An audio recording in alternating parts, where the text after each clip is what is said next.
In this video, I'll show you how to check the true battery health of your iPhone.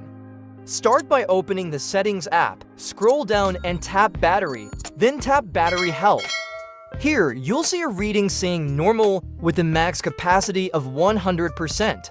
But this is just a basic overview, and we can get more detailed information. To do that, open a web browser and search for iPhone battery shortcut.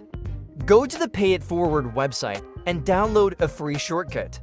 Scroll down, find the battery stat shortcut, and tap Add Shortcut to install it. Once it's added, exit the browser and go back to your settings.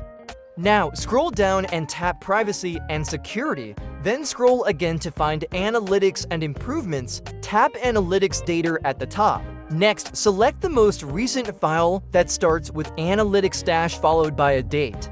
Tap the share icon in the top right corner, and then choose Battery Stats from the list of shortcuts you installed.